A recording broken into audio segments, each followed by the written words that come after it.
Barusan aku ada kabar, pasien aku dari Aceh yang sengaja datang menemui aku di Medan, 5 jam perjalanan, menyatakan membaik. Aku ingin berbagi pengalaman saat menerapi beliau. Beliau ini mati rasa, saraf-sarafnya tidak ada yang dirasakan sakit, padahal tubuhnya melemah. Keluhannya, perutnya sakit, serasa ditusuk-tusuk, ulu hati sakit, punggung sakit, makan muntah, dada sesak, anxiety, ketakutan. Sudah masuk bolak-balik rumah sakit, gak ada solusinya. Dan disimpulkan sudah GERD. Tidak cukup sampai di situ, dokter pun penasaran, ingin melakukan endoskopi. Tapi seizin Allah, sebelum endoskopi terjadi, beliau sudah bertemu dengan aku di Medan hari Kamis kemarin, tanggal 26 September. Ini kisah pengalaman aku. Baik, aku akan ceritakan. Saat itu pasien benar-benar pagi-pagi datang ke tempat lokasi di mana aku menginap. Begitu aku lihat, pucat wajahnya, matanya cekung, badannya kurus.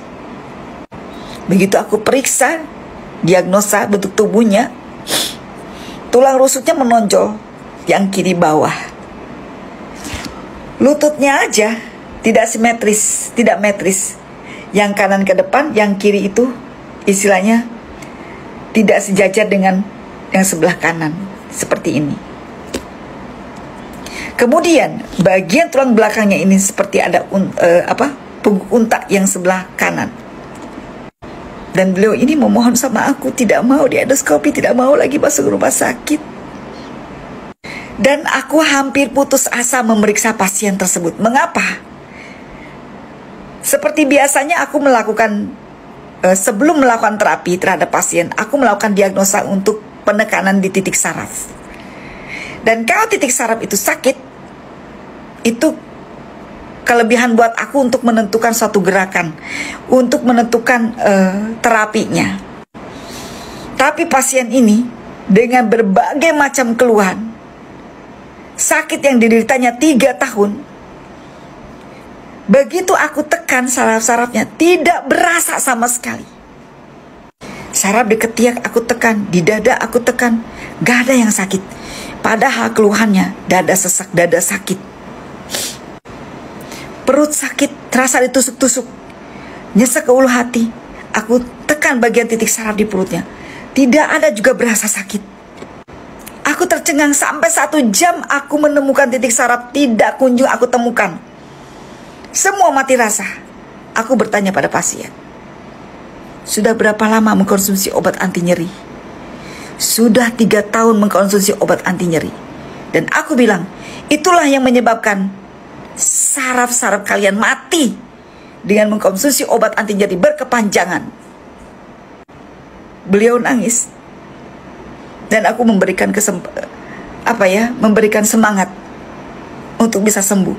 Walaupun dalam hati aku ini berkecamuk, ya Allah, ini aku bisa apa enggak? Aku tidak menemukan titik saraf. Aku tidak menemukan saraf-saraf yang dimana semestinya aku harus dapatkan. Mulai untuk terapinya bagaimana, aku bingung, ya Allah. Aku nangis saat itu.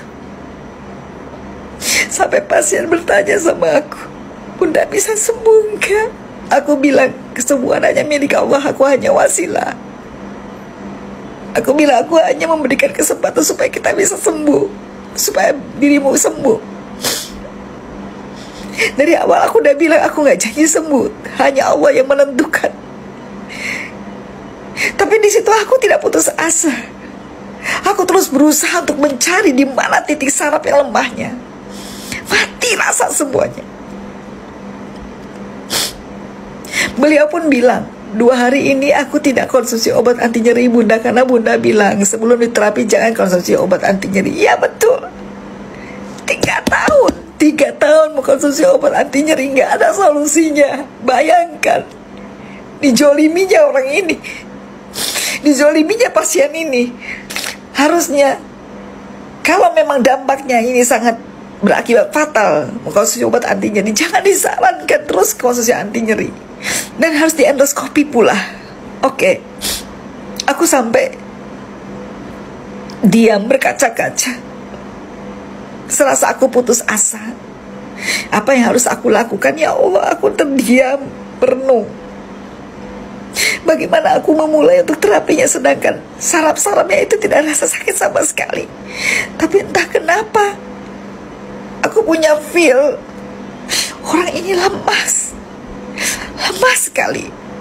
Lalu aku kasih energi dan gerakan energi. Di kami seorang terapis, gerakan energi itu ada. Walaupun itu bertolak belakang dengan yang dia alami, karena dia juga katanya sering beser. Gerakan itu sebenarnya tidak boleh dilakukan oleh orang yang beser, tapi aku memberanikan diri untuk melakukannya agar mereka pulih, agar dia pulih dari lemahnya. Oke, aku lakukan. Apa yang terjadi? Inilah, saraf di perutnya berasa sakit. Begitu aku udah lakukan, aku tekan perutnya, sakit pun. Astagfirullahaladzim, ya Allah, alhamdulillah. Pasien apa nanya, Bunda kok alhamdulillah aku sakit? Justru di bagian sarafnya itu sakit, aku bisa menentukan di mana letak lemahnya saraf tersebut. Aku bisa membuat pola untuk gerakannya, karena gerakan tersebut harus sesuai dengan kondisi sarafnya yang lemah. Begitu aku lakukan gerakan untuk mendorong energinya lagi, di bagian kaki sudah muncul. Ya Allah, aku senang. Disitulah aku bisa menyimpulkan di mana letak kelemahan pasien tersebut sarafnya. Apa yang terjadi begitu aku sudah menemukan rumusnya, aku lakukan mulai terapinya. Dan apa yang terjadi? Lututnya yang tadinya menyimpang seperti ini tidak fitrah, tidak sama, tidak metris, sama. Dan dadan yang menonjol rata. Dan dia udah gak pusing lagi, gak kelingan lagi. Ulu hatiku gak apa-apa lagi, Bunda udah gak sakit lagi. Dan aku senengnya dia bisa berdiri dengan muka yang cerah, wajah yang cerah, darahnya mengalir. Dan beliau tadi sore saat aku live bilang, Bunda saya mendingan, alhamdulillah ada perbaikan. Bayangkan, tolonglah kalian yang mengkonsumsi obat anti nyeri, janganlah kalian konsumsi berkepanjangan. Kalau itu nggak penting-penting amat, jangan kalian konsumsi, karena akan mematikan saraf jaringan kalian. Sistem jaringan kalian yang akan kacau. Metabolisme kalian akan kacau. Semua sistem jaringan tidak akan baik terhadap organ kalian. Semoga dari pengalamanku ini menjadi pembelajaran buat kita semua. Apapun yang terjadi terhadap diri kita ini adalah kita cari solusinya. Jangan menyerah dan jangan berpikir bahwa pasien tersebut juga berpikir ini guna-guna. No, tidak. Buktinya di terapi dengan penataan rangkanya, mulai dari bawah sampai ke atas aku benahi menjadi lebih fitrah lagi. Alhamdulillah semuanya membaik. Penyakit pun akan sedikit-sedikit membaik. Mindset kalian tolong dijaga. Jadi janganlah seujon dulu untuk berpikiran negatif tentang hal-hal yang mistis. Oke, semuanya pasti ada solusinya. Obatnya ada di diri kita sendiri. Cuman kita yang belum bisa mengolahnya dengan baik.